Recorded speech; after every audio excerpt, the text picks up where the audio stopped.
Hello, I'm the Big O, Jerry Ostrowski, and welcome to Overreaction Buffalo Daily Report.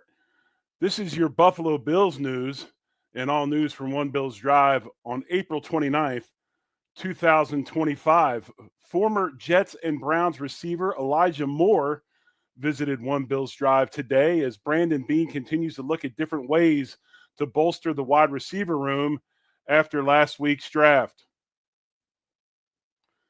Moore, the former Jets wide receiver, was the second pick in the second round, number 34, in the 2021 NFL Draft. Moore was traded after 2 seasons to the Cleveland Browns for a third-round pick in 2023, where he had last season 61 receptions for 538 yards and 1 touchdown. Moore averaged 8.8 yards a catch for the Browns.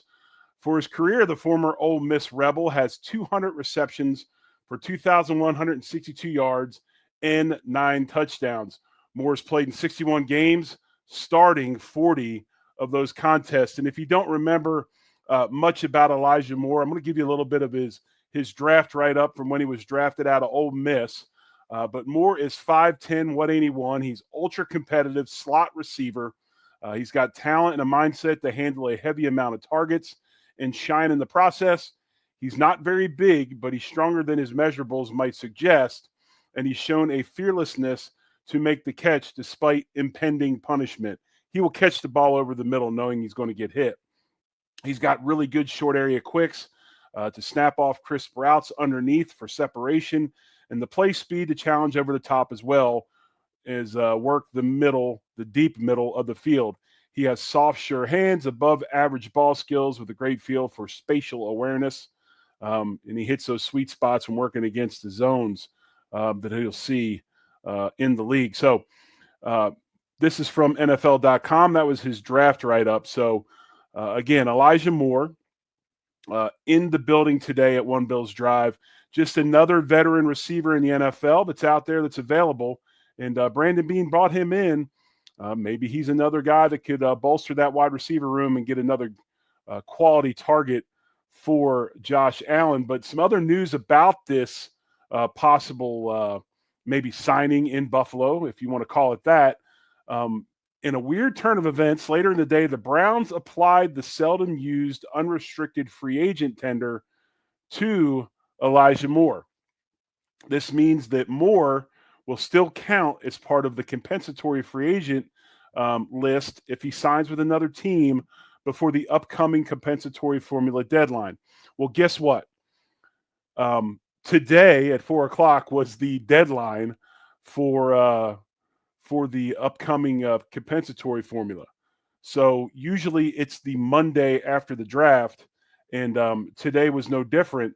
So why the Browns did this, potentially maybe thinking they were sneaking one in real quick to where if Buffalo signed him before 4 o'clock, that the Browns then would be owed, I believe, they would be owed a compensatory pick for sure. And with the tender that he received, which was $3,428,000, okay, so that's the amount tendered upon him. I believe that was a second round compensatory formula amount. So there's different things that you can do as far as what money you offer these guys and where it locks you in the compensatory pick. So that's, I believe, the second round. So maybe they thought that Moore was going to be signed by the Bills today, and so they quickly stuck this tender on him, but not signed by the Bills as of 4 o'clock. So it's over with. So if you see a little uptick tomorrow in the league as far as unsigned or unrestricted free agents go, that is why that is happening, because the deadline for the compensatory list has come and passed, and now you'll see maybe some teams jump out there and try to sign some players. So we'll see what happens in Orchard Park as far as Elijah Moore goes.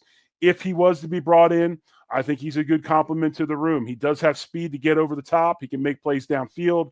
But again, more Shakir-like adjectives to describe his game, although he does have good speed to make plays downfield. So would be an interesting weapon for the Bills if they decide to bring him into the wide receiver room. We'll see what happens. And if we hear something, we'll let you know right here on Overreaction Buffalo Daily Report. Also, news today, and this is something that excites me and probably excites a lot of other people. But Tommy Gallagher of WGRZ in Buffalo reported today that the NFL and Nike during the NFL draft revealed something called rivalries, which basically is new uniforms and fan gear that are inspired by the team's community. So if you look at this, the first cohort of the rivals teams will be the AFC East teams and the NFC West teams, and they will wear uniforms born from local community. This is from Tommy Gallagher's article on WGRZ.com, I believe.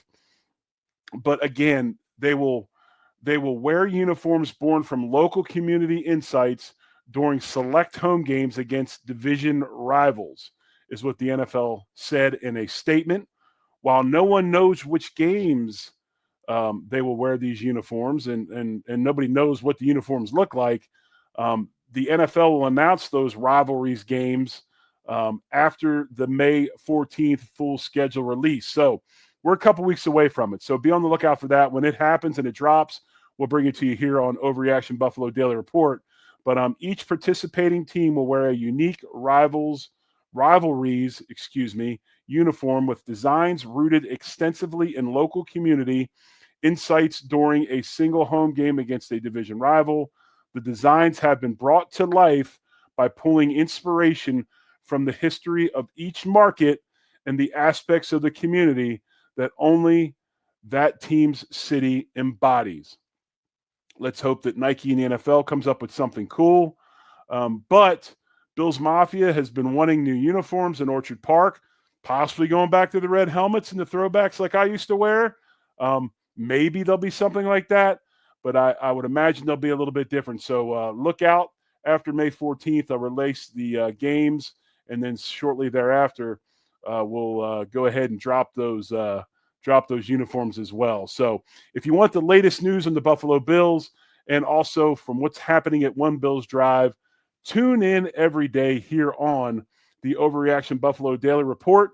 We come to you at 10 a.m. in the morning, and then you can catch it anytime on YouTube, and then also hit any of our major podcasting platforms as we're out there on all the majors. If you can't catch it at YouTube and you want to drive to work or something, you want to catch it in the car, do so. But as always, I appreciate you folks. Thanks for watching and listening. I am the Big O Jerry Ostrowski, and as always, folks, much love and go Bills.